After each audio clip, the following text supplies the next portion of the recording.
Hello everyone, welcome to RK competitive jobs. Friends, ఈరోజు చాలా ముఖ్యమైన నోటిఫికేషన్ అయితే మనము చూద్దాము మన వీడియోలో. మరి భారతదేశ అత్యుత్తమ నిఘా సంస్థ అయినటువంటి ఇంటెలిజెన్స్ బ్యూరో నుంచి ఈ నోటిఫికేషన్ విడుదల కావడం అయితే జరిగింది. ఎంతోమంది కలగా ఉంటుందండి ఇందులో వర్క్ చేయడము అనేది. మరి దీనికి సంబంధించి భారీ నోటిఫికేషన్ 797 పోస్టులతో నోటిఫికేషన్ అయితే విడుదల చేయడం జరిగింది. మరి పేపర్ నోటిఫికేషన్ అండి ఇది. సో దీనికి సంబంధించిన కంప్లీట్ డీటెయిల్ చూద్దాం. Online applications are invited from Indian nations for direct recruitment to the post of junior intelligence officer grade 2 technical.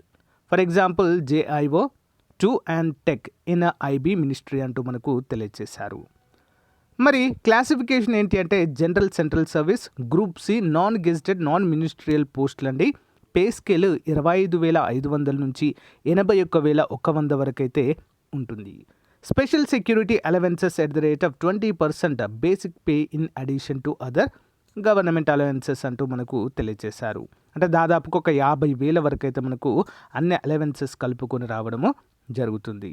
మరి అన్రిజర్వ్డ్ క్యాండిడేట్స్కి 325, ఈడబ్ల్యూఎస్కి 779, ఓబీసీకి 215, ఎస్సీకి 119, ఎస్టీకి 59 ఖాళీలు అయితే ఇక్కడ ఉన్నాయి. మరి ఎవరు ఎలిజిబుల్ వీటికంటే diploma in engineering in the field of electronics and telecommunication or electronics and communication or electrical or electronics and or information technology or computer science or computer engineering or computer applications from government recognised university. Next, bachelor degree in science with electronics or computer science or physics or mathematics from recognised university అంటూ తెలియజేశారు. అంటే మీ డిగ్రీలో science with electronics ఉన్నా, computer science ఉన్నా, next physics ఉన్నా, mathematics ఉన్నా apply చేయొచ్చు. Bachelor degree in computer application అంటే బీకామ్ కంప్యూటర్స్, బీఎస్సీ కంప్యూటర్స్ ఉన్నవారు కూడా ఎలిజిబుల్గానే చెప్పుకోవచ్చు. ఏజ్ లిమిట్ 18 నుంచి 27 సంవత్సరాలు. ఓకే, ఎస్సీ ఎస్టీలకు 5 సంవత్సరాలు, ఓబీసీలకు 3 సంవత్సరాల వయోపరిమితి అయితే ఇవ్వడము ఇక్కడ మనము చూడవచ్చు ఫ్రెండ్స్. ఓకే, మరి కంప్లీట్ డీటెయిల్స్ అయితే మనకి ఇక్కడ ఇవ్వడం జరిగింది. ఆన్లైన్ ఎగ్జామ్ ఆబ్జెక్టివ్ టైప్లో ఉంటుందండి. ఎంసీక్యూస్ 100 క్వశ్చన్స్ ఉంటాయి. Based on general mental ability 25% and combination of subject as per the essential qualification 75% ఉంటాయి. నెగిటివ్ మార్క్ కూడా ఉందండి. 4 మిస్టేక్స్ పోతే 1 మార్కు తీసేస్తారు. ఓకేనా. మరి స్కిల్ టెస్ట్ అయితే ఉంటుందండి. Practical based on the technical nature communication with the job profile.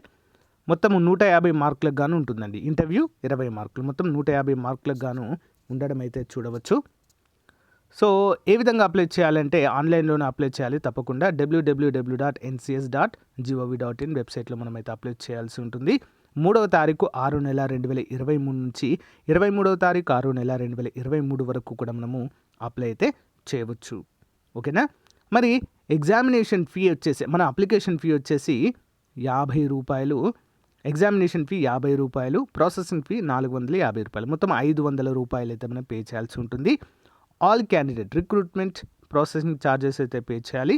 Male candidate, UR, EWS and OBC candidates అందరూ కూడా అప్లై అయితే చేయవలసి ఉంటుంది ఫ్రెండ్స్. ఓకేనా. Next, reservation given to the required pay examination fee 50 rupees along with the recruitment processing charges 450 rupees అంటూ reservation క్యాండిడేట్స్కి అయితే ఇవ్వడం లేదు. మనం ఇక్కడ చూడాలి. నెక్స్ట్, మోడ్ ఆఫ్ పేమెంట్ అయితే ఆన్లైన్లోనే పేమెంట్ చేయాల్సి అయితే ఉంటుందండి. ఓకేనా. సో గైస్, మరి ఇది రోజుకు సంబంధించిన అప్డేట్. సో దీనికి సంబంధించిన పీడిఎఫ్ కూడా లింక్ వీడియో డిస్క్రిప్షన్లో మీకు అప్డేట్ చేస్తాను. 3వ తారీఖున అయితే ఆన్లైన్ అప్లికేషన్ ప్రారంభమవుతుంది. అప్పుడు ఏ విధంగా అప్లై చేయాలని కూడా చెప్తాను. ఓకేనా. సో గైస్, మొదటిసారి చూస్తున్న వారు తప్పకుండా మన ఛానల్ సబ్స్క్రైబ్ చేసి ఎంకరేజ్ చేయండి friends. Thank you. Have a nice day. Bye.